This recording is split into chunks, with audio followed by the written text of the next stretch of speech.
Hey, it's Benny. This is a reflection on the values-based behaviors for information professional survey that I had to take for an assignment for LIS 550. And while I was taking it, I related it a lot to my current work and my current position. I work for the Center for Media and Educational Technologies at the University of Oregon Libraries, and I work with supporting classroom technology primarily. I also do video productions work, but primarily I do classroom tech support and equipment checkout. While I was taking the survey, I found myself relating a lot of the questions to things that I do daily in my regular job.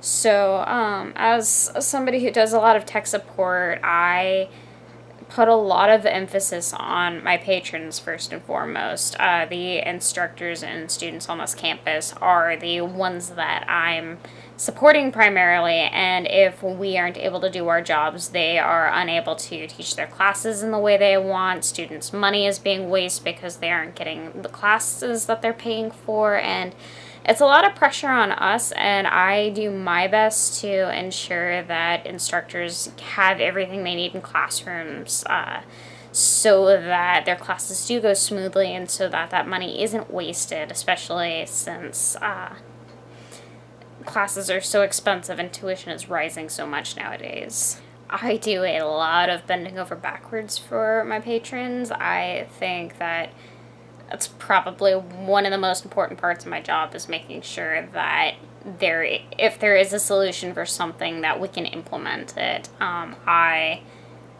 personally, if I see an issue or if I'm told about an issue where something is inaccessible to a patron or otherwise doesn't function the way that it's supposed to, I bend over backwards to try to get something to work. If somebody needs a microphone because they can't project their voice in a tiny classroom, that's top priority. If somebody can't actually use our equipment because it's inaccessible to them, that comes first. I always want our patrons to be able to use their equipment because they are paying for it, and I think it's one of the most important things is making sure that they're able to use the equipment effectively so that everybody's happy as much as possible, because technology can be really frustrating for somebody who doesn't know the ins and outs of how it works.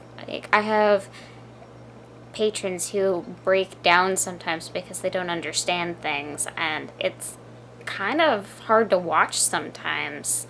It's things like that. If something isn't working, you have to keep at it. You have to keep going until you get that thing to work because somebody needs it. I know that in my survey, I ended up scoring pretty highly on duty and responsibility and social responsibility because those are some of the things that I think are most important when talking about information professions. Everyone has different strengths and different needs, and you have to be able to work with those in order to provide the patron with the best possible care you can. Knowing that they're the ones that I'm working for drives me in my position. Making an instructor's day is basically the best part of my job for me. Getting something to work and seeing the smile on their face when I'm able to get their class up and running is one of the best feelings I've ever experienced.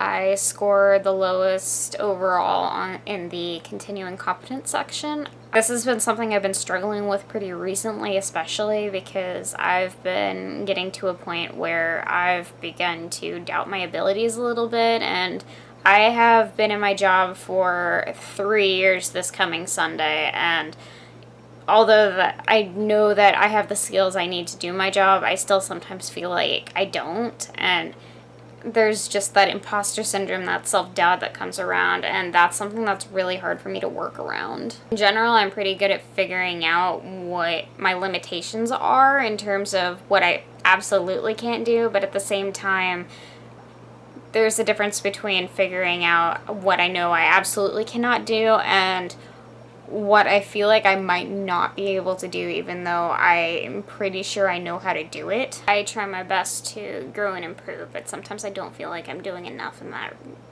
region with myself, and I could be doing more to better myself and increase my own competence with serving my patrons and doing the best job I possibly can for them.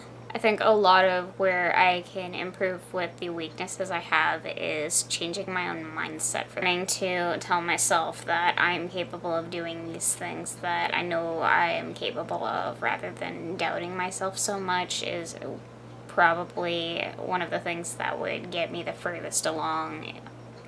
Learning how to speak up and ask for help, and speak up in general, really, because I have such a hard time doing that. I see problems and I notice them and I can try to fix them myself, but when it comes to asking for help, it can be really difficult for me, and that's something I could definitely improve on. There's only so much that bending over backwards to help somebody can do when you need more than one person to help them out. If I can bend over backwards for somebody, it shouldn't be that hard for me to ask for a little bit of support once in a while. And it is. And I wish it wasn't, and I hope that I can improve with that. Thanks for watching.